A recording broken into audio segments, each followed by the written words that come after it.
Hello and welcome to ज़रा हट के। मुबश्शिर ज़ैदी, ज़रार खोड़ो और वसतुल्लाह खान का सलाम कबूल कीजिए।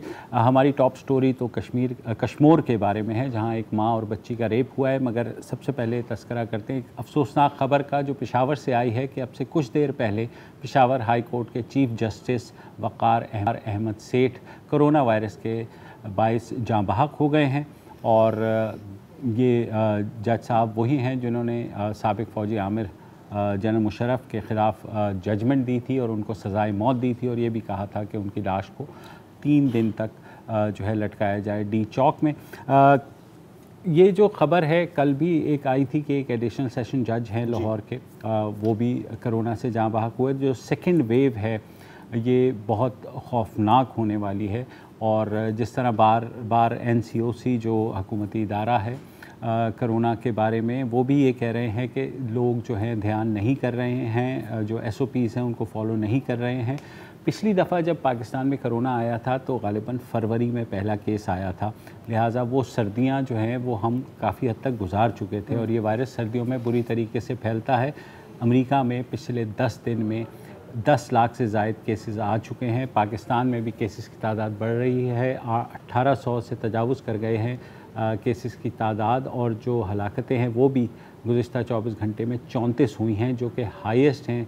108 दिन के बाद इतनी हलाकतें पाकिस्तान में रिपोर्ट हुई हैं। तो अपना ख्याल रखिए, SOPs को फॉलो कीजिए। जहाँ तक वक़ार अहमद सेठ साहब की बात है, बहुत बड़ा एक लॉस है चीफ जस्टिस से, ज़ाहिर है पेशावर हाई कोर्ट के। कल उनकी नमाज जनाजा 2:30 बजे अदा की जाएगी। आप सेकेंड वेव के बारे में कुछ नहीं, मैं ये कह रहा था कि अगर आप स्पेनिश फ्लू का एग्जांपल देखें तो पहली वेव में इतने लोग नहीं मरे थे जितने सेकेंड वेव में मरे थे। और देखें, माना कि वैक्सीन आ गई है, वैक्सीन हमारे तक पहुंचने में, अगर ये वैक्सीन हमारे तक पहुंचती है भी सही, बहुत वक्त लग जाएगा। तो और कुछ नहीं तो कम से कम मास्क पहन लें जब आप बाहर जा रहे हैं। हुकूमत भी यही कह रही है, NCOC भी यही कह रही है। लोग आपकी तरफ अजीब नज़रों से देखें, आपका मजाक उड़ाए, कोई बड़ी बात नहीं सर, बर्दाश्त कर लें, पहन लें। इतना ही कह सकते हैं। और इससे आगे तो आपको पता है कि जलसे भी हो रहे हैं, सब कुछ चल रहा है, तो और बंदा क्या कह सकता है। सही बात है। राजा परवेज़ अशरफ साहब जो साबिक़ प्राइम मिनिस्टर हैं, उनके बारे में भी यही आया है कि उन्हें भी कोविड हो गया है और वो क्वारंटीन कर लिया है उन्होंने अपने आप को। तो ख्याल रखिए।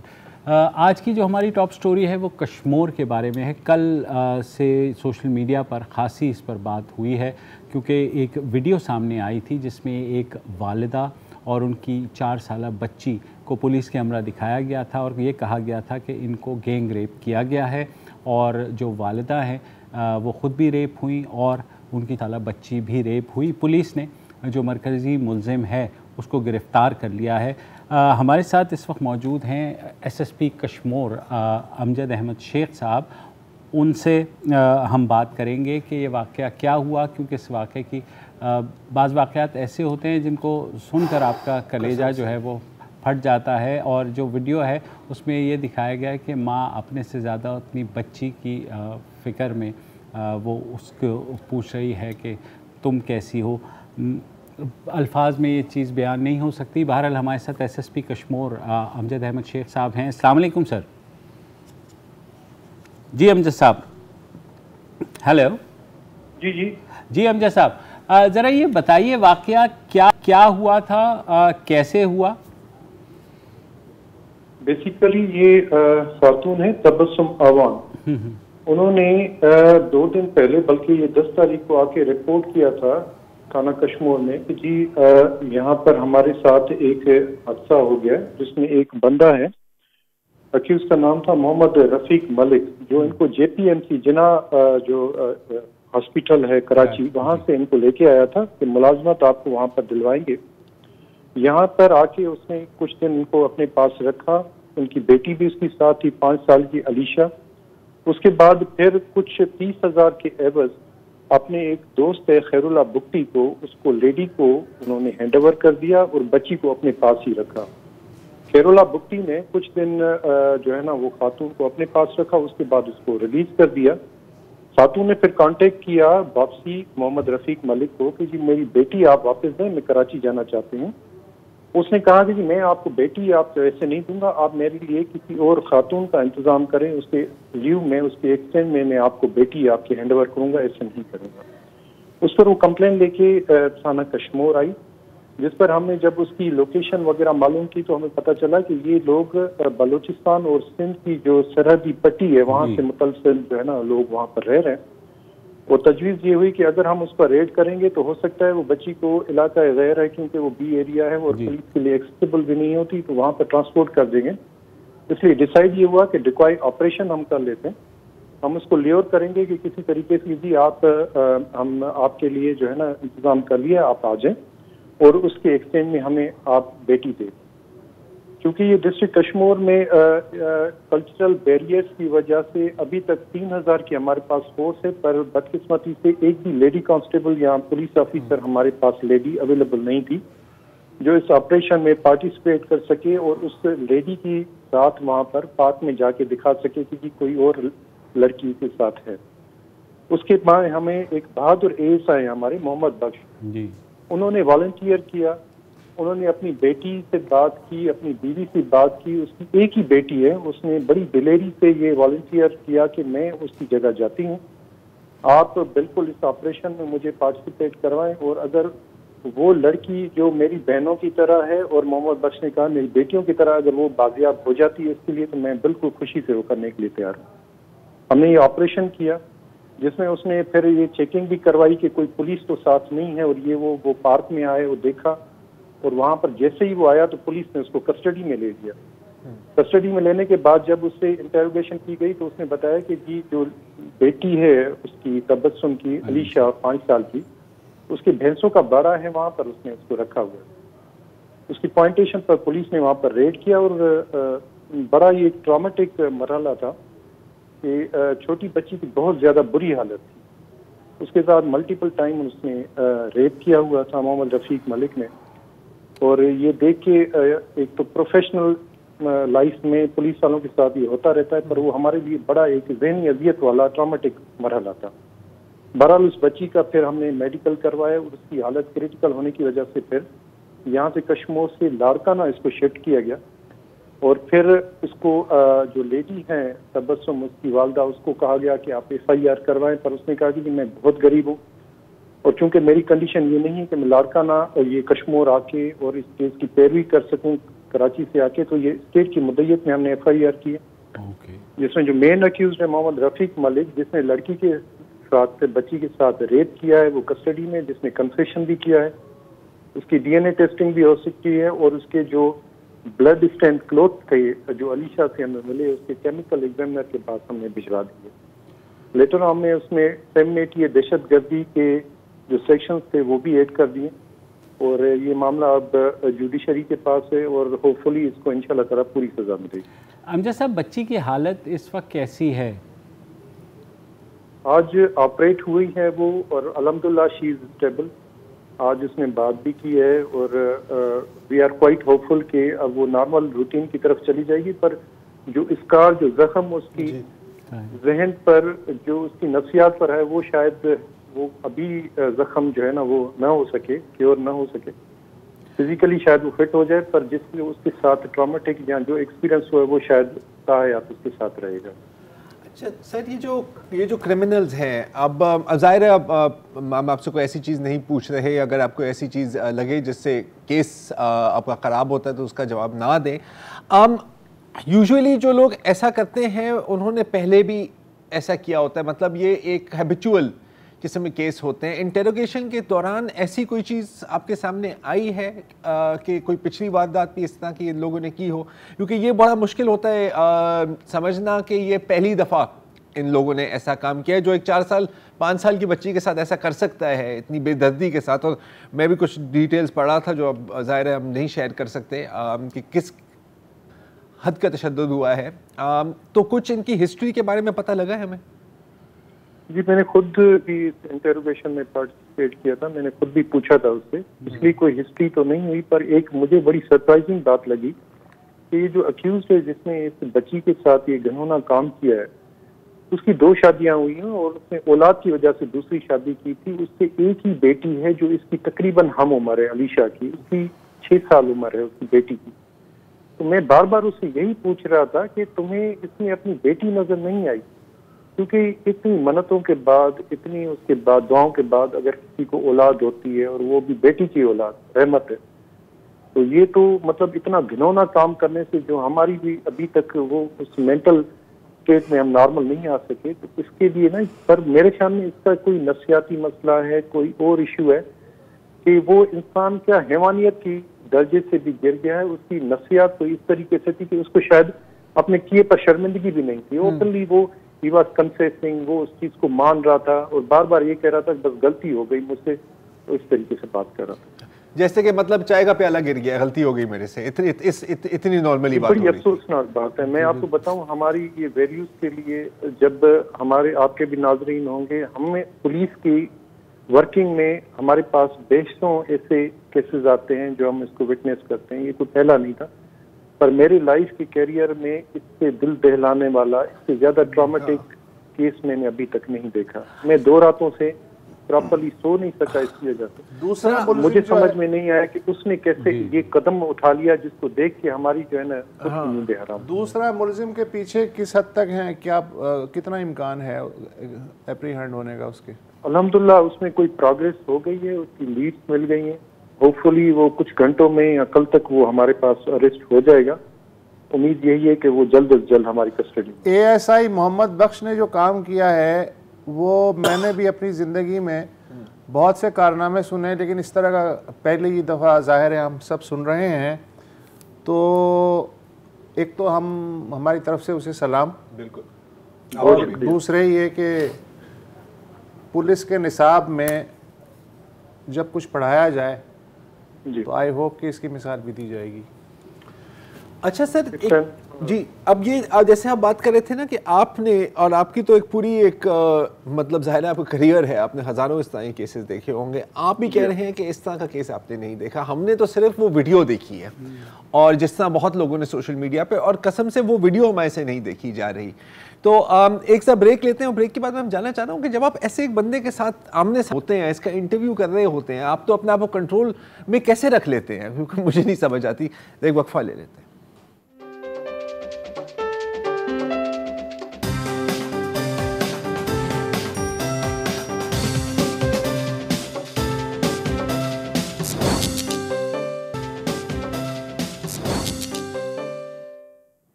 वेलकम बैक जी। हमारे साथ हैं SSP कश्मोर शेख साहब। हम बात कर रहे हैं उसी केस पर जिसमें एक माँ और उनकी 5 साल की उम्र की बेटी को गैंग रेप किया गया। शेख साहब, हमने तो सिर्फ वीडियो देखा है, और वीडियो देखने के बाद मजाक के अलावा मतलब मेरा तो दिल चाहता है कि अगर ये बंदा मेरे सामने हो तो मैं अपने हाथों से उसका गला घोट दूँ। आपने पूरी इन्वेस्टिगेशन की है, आपने विक्टिम को देखा है, विक्टिम की माँ को, इस दरिंदे का आपने इंटरव्यू किया, इंटेरोगेट किया। अपने आपको काबू कैसे करते हैं इसके दौरान, मैं जानना चाह रहा हूँ। लेकिन बहुत मुश्किल होता है एक टाइम आपके लिए अपने इमोशनल को स्टेबल करना, और ये बड़ा मुश्किल होता है। हमारा तो काम ही क्रिमिनल्स को पकड़ना, उनको इंटेरोगेट करना और उनको तफसीलात जानना होता है।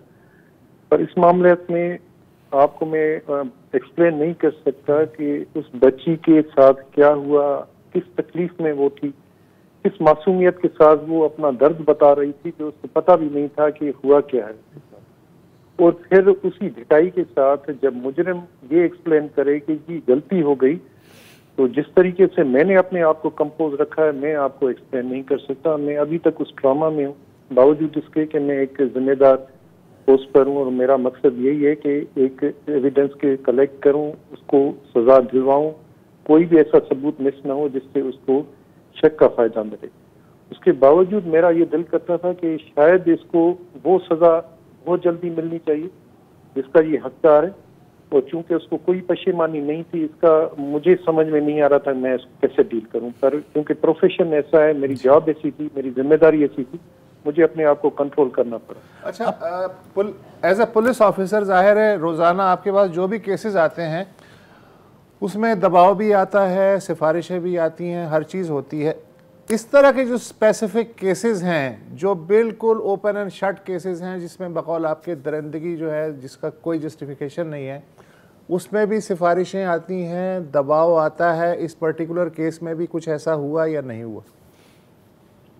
बिल्कुल नहीं। मैं एक और भी बात बताऊं, सारी कौम ने, वो मीडिया हो, जुडिशरी हो, कोई भी किसी भी तरीके से हो, वकला हो, सिविल सोसाइटी हो, सब ने यही कहा है कि इसको सख्त से सख्त सजा मिलनी चाहिए। ये काबिल माफी नहीं है। वो सबकी हमदर्दियां उस मासूम बच्ची के साथ थी जिसके साथ ये अलमनाक वाकया हुआ है। इसमें चाहे वो पॉलिटिशियन हो, चाहे किसी भी ओहदे पर हो, हर किसी ने मुझे इनकरेज किया कि आपके साथ हम खड़े, आप हौसले के साथ इसको अपनी सजा तक पहुंचाइएगा और हर सबूत के साथ इसको सजा वाकई जो भी इसकी डिजर्व करता है उसको देनी चाहिए। तो अमजद साहब, अब क्योंकि रियासत इस केस में मुद्दई बन गई है और होता है, मुझे ये बताइए, ये क्लासिफाई इसको किस तरह किया गया है? गैंग रेप का केस किया गया है? किडनैपिंग तो मौजूद है, रेप भी है, ये गैंग रेप है या रेप है? दफात क्या क्या लगी है? हाँ, ये रेप है, बेसिकली गैंग रेप नहीं है, क्योंकि ये लड़की जो है, जो बच्ची थी अलीशा, ये अक्यूज मोहम्मद रफीक मलिक के पास ही रही है। और लड़की से जो मेरी बात हुई थी उसने यही कहा था, अब उस दरिंदे को ये अंकल कह रही थी, उसकी मासूमियत की हद देखें कि अंकल ने मेरे साथ गंदा काम किया। मतलब उसको ये भी पता नहीं था कि उस हैवान ने किस जज्बे के साथ, किस दरिंदगी के साथ उसकी जिंदगी बिगाड़ी। तो गैंग रेप चूंकि नहीं था और ये एक रेप था, पर उसमें दहशतगर्दी का हमने जरूर एलिमेंट ऐड किया, क्योंकि ये एज अ जर्नल केस एक सोसाइटी पर बड़ा डीप इम्प्रेशन गया, एक टेरर, एक खौफ जरूर गया है कि अगर हम अपने इंसानों से भी महफूज नहीं है तो हम दूसरों की क्या बात करें। इस वजह से मैंने इसमें 780A भी ऐड किया है, उसमें 365 भी ऐड किया गया जो अगवा था। और स्टिल हमने प्रोविजन रखा है कि अगर उसने वालदा तबस्सुम अवान वो मुद्दत में एक दूसरी FIR करवाना चाहे तो वो भी रूम अवेलेबल है, क्योंकि उसके साथ भी ज्यादती हुई। वो हमने अभी तक नहीं किया, उसके लिए हमने रखा है कि अगर वो स्टेबल हो जाए, वो चीज़ें जब वो अवेल करना चाहें उसके लिए अवेलेबल है। तो ये रेपिस्ट ये क्या करता था वहाँ पे? मतलब इसका काम काज क्या था?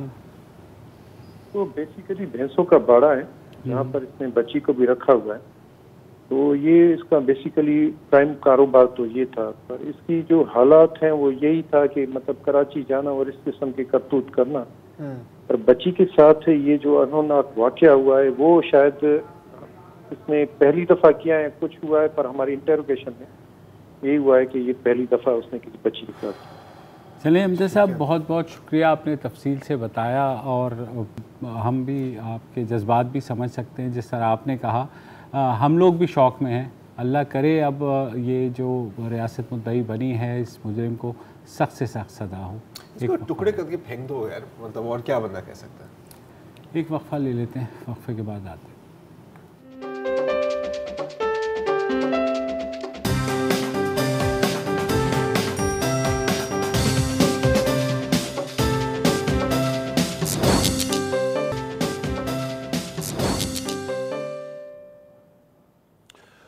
वो जो कहते हैं कि जब कोई रंग समझ में ना आए तो काला पहन लो या सफ़ेद पहन लो, बिल्कुल उसी तरह जब कोई और टॉपिक ना हो तो फिर रह दे के सियासी टॉपिक रह जाता है जिसमें से आप जितनी चाहें बाल की खाल निकाल सकते हैं और उसे लपेट भी सकते हैं। आज मुस्लिम लीग नून की नायब सदर मरियम नवाज़ शरीफ ने BBC उर्दू सर्विस को एक इंटरव्यू दिया और उसके बाद उस पर भी वैसा ही हल्ला मच गया जिस तरह कुछ दिन पहले बिलावल भुट्टो जरदारी ने जो BBC को इंटरव्यू दिया था उस पर चे में गोइयाँ पेशन गोइयाँ क्या हो रहा है फलाना। इस पे हम ज़रा बाद में गुफ्तगू करेंगे। इंटरव्यू जो है 9 मिनट का है। ज़्यादातर हमारी ये आदत होती है कि जो पट्टी चल रही है उसके जुमले ले लें या जो मैंने अभी टोटा सुनाया उसकी बुनियाद पे आप पूरा एक जहान खड़ा कर लें दलाइल का। पूरा इंटरव्यू सुनने के बाद कम से कम मुबस्सिरीन को बात करनी चाहिए। तो उसका नतीजा क्या निकला पूरा इंटरव्यू ना सुनने का कि तकरीबन बहुत सारे चैनल्स पे मैंने देखा कि ये तो बहुत ही गैर आईनी बात कर दी, फ़ौज से कैसे मुज़ाकरात हो सकते हैं, PTI की हुकूमत तो मुंतखब हुकूमत है वो कैसे जाएगी। इंटरव्यू के बाकी हिस्से में इन्होंने कहा है कि जो बात होगी अगर बात हुई तो PDM के प्लेटफॉर्म से होगी। दूसरे ये कि सवाल ये भी पूछा गया था कि ये कैसे फ़ौज में कैसे कह सकती हैं कि जी ये PTI की हुकूमत जाए, तो उन्होंने कहा जी थ्रू इलेक्शन, नए इलेक्शन जब होंगे तो उसका जो भी नतीजा आएगा तो उसकी मैं बात कर रही हूँ। तो ये लेकिन ये आप टीवी जर्नलिज्म में ये बात समझा नहीं सकते। देखें, टीवी जर्नलिज्म का मकसद ये है कि एक टिकर को जो नीचे उल्लू की पट्टी चल रही होती है लाल रंग में, उसको लेकर के आप दौड़ लगा दें और फिर चैनल्स में दौड़ लग जाती है कि ये देखें जी उसने ये कह दिया है कि बस अब जो है ना फ़ौज से बात करेंगे, ये तो कल तक क्या कह रहे थे मियाँ साहब, और ये देखें ये कह रहे हैं कि फ़ौज से बात करेंगे। तो जी हाँ, नहीं आप नहीं मैं कह रहा हूँ ये टीवी जर्नलिज्म से भी आगे निकल गई, ये अब ट्विटर जर्नलिज्म पर आ गई है। देखिए हमारी जो अब कंजम्पशन है ना, कोई पूरी खबर नहीं पड़ेगा, आप पूरे 9 मिनट 10 मिनट का इंटरव्यू तो किसी ने नहीं सुनना, सीधी बात है। और हम भी मतलब मुश्किल से ही सुनते हैं। हम क्या करते हैं, हमें 15 सेकंड या 20 सेकंड से आगे हमारा अटेंशन स्पैन जाता नहीं है, ठीक है। और अक्सर होता क्या है कि आप इंटरव्यू में होता क्या है यार, आपसे सवाल पूछा जाता है और आप जवाब देते हैं। अगर आपने सिर्फ जवाब चलाना है, उसका कॉन्टेक्स्ट आप किसी तरह भी निकाल सकते हैं। जैसे फ़र्ज़ करें कि आप मेरा इंटरव्यू ले रहे हैं, पता नहीं क्यों लेंगे, लेकिन फ़र्ज़ करें आप ले रहे हैं और कह रहे हैं कि यार ज़रा अगर कोई बंदा तुम्हें कत्ल करने की कोशिश कर रहा है और तुम्हारे हाथ में बंदूक है, क्या तुम उस पर गोली चलाओगे? और मैं कहूँगा हाँ 100%, मैं उसकी खोपड़ी में 2 डाल दूंगा, ठीक है। अब अगर आप मेरा सिर्फ जवाब निकाल के चलाए कि हाँ जनार कह रहा है कि वो किसी भी बंदे के खोपड़ी में 2 बंदूकें गोलियां डाल देगा, वो गलत नहीं है लेकिन नामुकम्मल है। हाँ, सियाक़ो सबाक़ से हटके कॉन्टेक्स्ट निकल जाता है। मसला क्या होता है कि इंटरव्यू आता है, ठीक है, और ये मैं बात कर रहा हूं अगर आप ऑनेस्टली भी करना चाहें, डिसऑनेस्टली तो फिर कुछ भी आप कर सकते हैं ना। इंटरव्यू आता है, उस इंटरव्यू की जो पब्लिश स्टोरी है उसकी भी पीसेस पढ़े जाते हैं, उन पीसेस का टिकर बनता है, उन टिकर का वो जो डब्बा घूमता है वो डब्बा बनता है, डब्बे का स्क्रीनशॉट आता है सोशल मीडिया पर, उसके ऊपर एनालिसिस होता है। You understand what I am saying?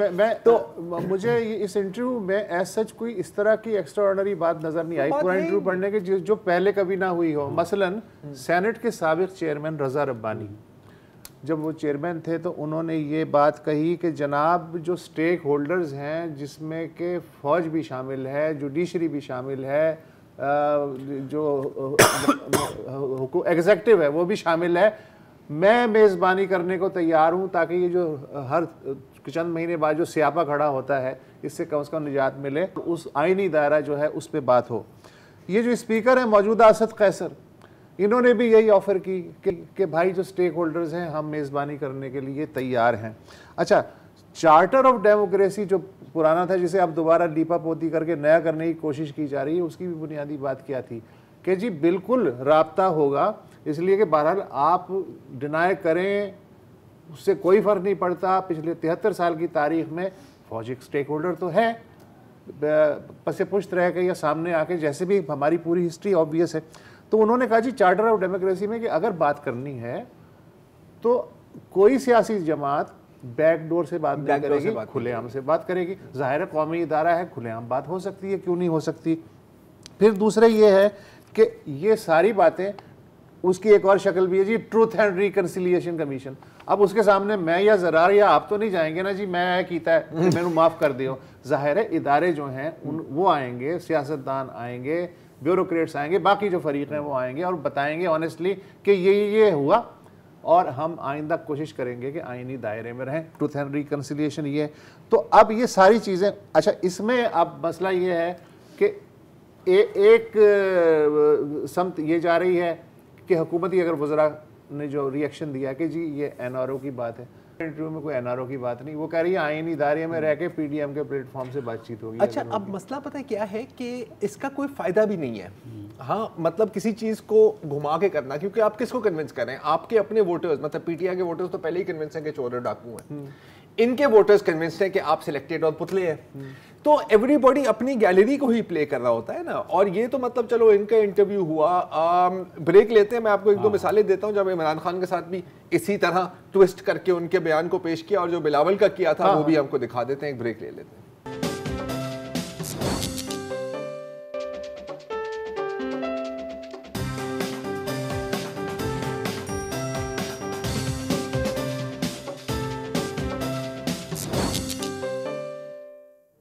Welcome back. अच्छा, ये जो पूरा सिलसिला है कि पूरी इंटरव्यू में से आप सवाल काट के सिर्फ जवाब कोई 15-20 सेकंड का क्लिप चला दें और फिर उसके ऊपर टॉक शोज़ करें और फिर उसके ऊपर प्रेस कॉन्फ्रेंसेस करें, ये सबके साथ हुआ है। मुझे याद है अच्छी तरह के खान साहब के साथ तो मेरा ख्याल है कोई 5-6-7 दफ़ा मैंने देखा है, when he was an opposition and also when he was prime minister. एक मैं आपको छोटा सा एग्जांपल देता हूँ। मेरा ख्याल है कि कुछ 2 साल पहले की बात है, नवल मेरा ख्याल के गए हुए थे और वहाँ पर लंबी स्पीच थी और उसके दौरान ये कहा कि जी ये जो आपका जो ज़मीन है अच्छा होगा अगर ये आप नवल की को बेच दें, और हम, मेरा ख्याल है नवल की बात हो रही थी, मुझे एग्जैक्टली याद नहीं है, नहीं तो वैसे अगर हम चाहें तो हम आपसे ले भी सकते हैं। ठीक है, वो जो क्लिप है ना कि अगर हम ना दें तो हम आपसे ले भी सकते हैं, वो इतना चला और पूरा एक मुकदमा बना दिया कि सर ये तो धमकी दे रहे हैं आप, ये तो आप कह रहे हैं कि हम एडमिनिस्ट्रेशन बैठ के आपकी ज़मीन ले लेंगे। लेकिन अगर आप कॉन्टेक्स्ट में सुने तो आपको पता है कि वो एक लाइटर टोन में बात की है, वो कोई लैंड ग्रैबिंग नहीं हो रही थी। अच्छा, अब ये तो चलो मरियम हो गए, ये हो गया इमरान खान साहब।